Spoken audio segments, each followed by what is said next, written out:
Amid uncertainty in the U.S.-Iran negotiations, there's been a major breakthrough. Hours after the U.S. President Donald Trump announced a 10-day ceasefire between Israel and Lebanon, Iran has declared the Strait of Hormuz as completely open for all commercial vessels for the remaining period of the ceasefire. Making this announcement on X, Iranian Foreign Minister Abbas Araghchi linked it to the declaration of the ceasefire in Lebanon. Subsequently, U.S. crude oil price plunged 10% to $85 per barrel, whereas Brent crude oil price plummeted to more than 8% to around $90 per barrel. However, Donald Trump issued an important caveat as well. While welcoming Iran's announcement, he stressed that the U.S. military's blockade of the Strait of Hormuz will remain in place. The American president said, and I quote him, "The naval blockade will remain in full force and effect as it pertains to Iran only until such time as our transaction with Iran is 100% complete," unquote.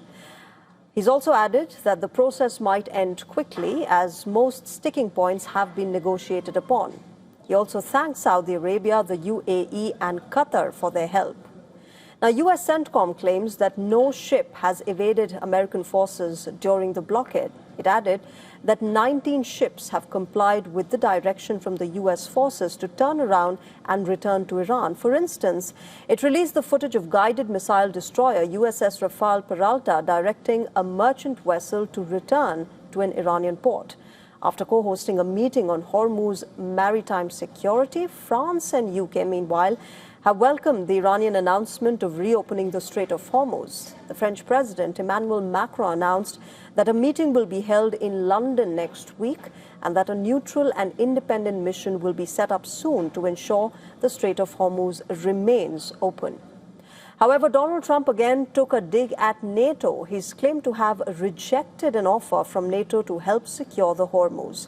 He said, and I quote him, "I told them to stay away unless they just want to load up their ships with oil." Now, Trump also claimed that United States will get enriched uranium from Iran without the exchange of any money. He also issued a veiled warning to Israel.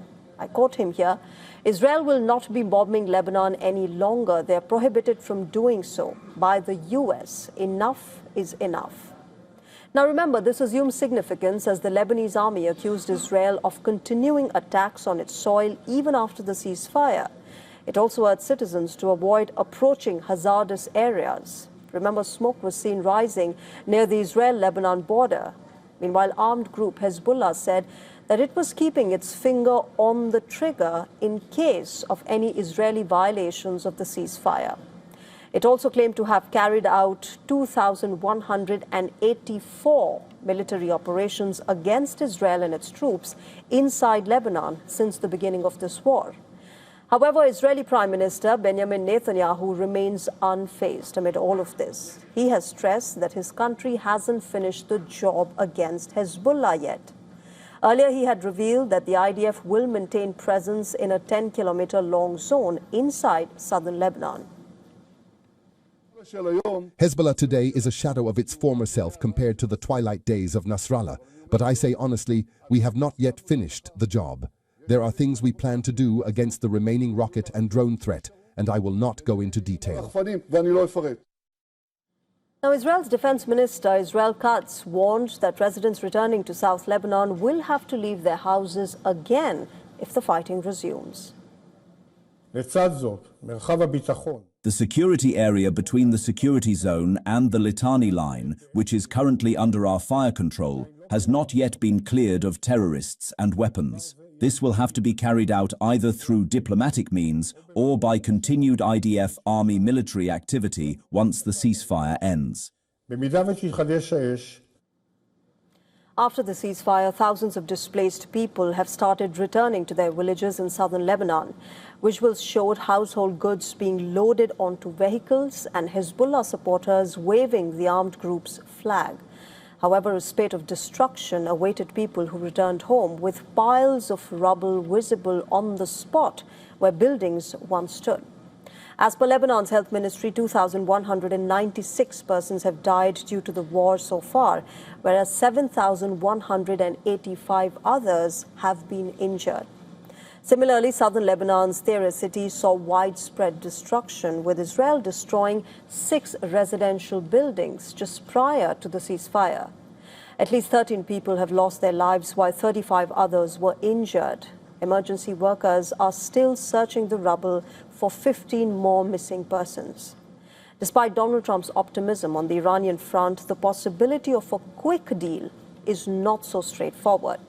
Remember, leaders from both West Asia and Europe have told Bloomberg that a full-fledged peace agreement between Iran and America could take as long as 6 months to finalize, to allow sufficient time for detailed negotiations.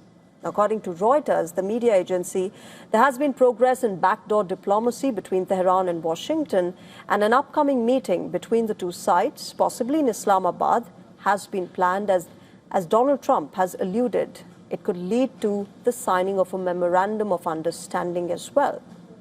Now, with the Lebanon ceasefire and the Hormuz reopening, it is clear that a preliminary agreement might be inked quite soon.